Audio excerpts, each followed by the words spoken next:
to be something different. That's okay, that's post-GSP. But it's an incredibly intensive process that gets them to this point where they're able to share with you tonight. So with that, I would like to introduce our next team. And I was just reading something in the news today that the month of July was the hottest month on record for planet Earth, ever. Which is a big warning about a global challenge that we have, climate change, but also it's an importance of monitoring weather conditions, not just at a global scale, but this next team took it to the extreme and they're doing micro weather forecasting. So that team is called Anticip8. And with that, we have Barnaby from Italy, Michael from the US, Julia from the US, Charu from Canada, and Eric from Sweden. Welcome, everybody.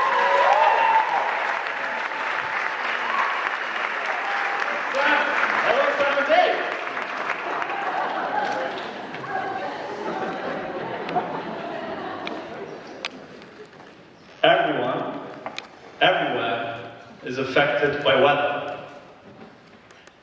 In 2015, for the first time in history, the concentration of carbon in the atmosphere reached the highest limits on record.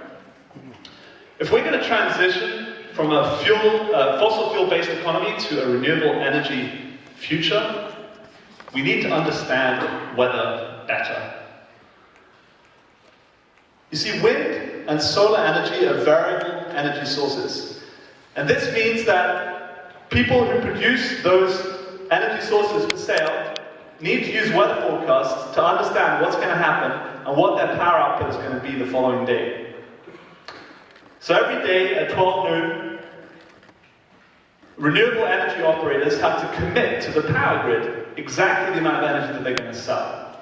But because of the variability in weather, they have to sometimes commit just a fraction of their potential output.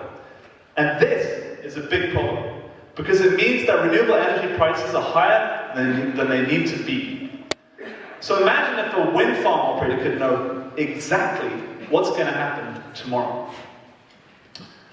But advanced weather forecasts require centralized supercomputers. I mean, everything that we know for the past 50 years, pretty much, they've been done by governments. They're the only groups who have the resources to do these weather forecasts. Well, today we're going to challenge that notion. You see, weather forecasts fundamentally are chaotic systems. What does this mean? It means that for every minute that goes past that you don't take measurements, your cone of uncertainty expands at an exponential level. And in order to collapse that cone of uncertainty again, you need to take measurements. The more you can measure, the better. You want to increase your frequency of measurements in both space and in time. But then you run into the problem of big data, and we don't have the supercomputer. So it's impossible, right? Well, here's an example. 30 years ago, the leading answer was that protein folding is impossible to model on a computer. It is just too complex. Today, however, anyone can download software on their computers, on their laptops even, to run basic protein folding programs, and we have all breakthroughs in this science. We have a similar... So we have built a prototype that is using non-traditional hardware to... We're doing most of the devices, and then we're sending back the vectors of the data for our whole sky imaging. We can then update our model. And this is not just a theory. We've signed a co-op agreement with one of the leading meteorologists in the world who is building the highest resolution forecasting models in the Bay Area. We got in-kind as well as our software from Silicon Valley companies. We prototyped the whole sky imaging system where we look at the sky and triangulate it to model the layers of clouds and how they're moving. We got a letter of support from Alt Energy, Next Limit Technologies, Fluid Mesh Networks, and from NASA. We have client validation from top energy companies in the US, in Germany, and in the Philippines who are excited about possibly running pilot studies with us. And all of this happened in just the past 3 weeks.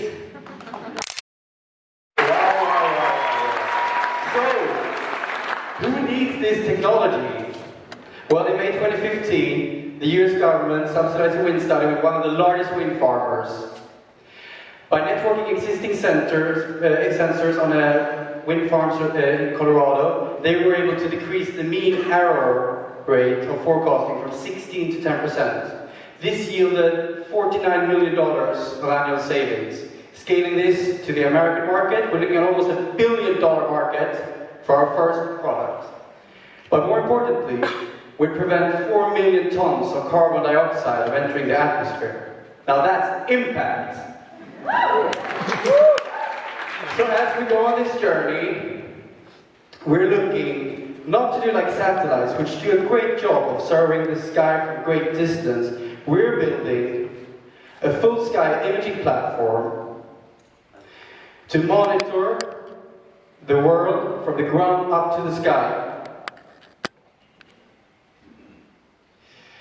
And we talked with a lot of people, so within the renewables, we got solar. The solar people, they want to know what the cloud formation is going to be like next week, but also the next hour. And look how nicely that market looks like. And it doesn't stop there.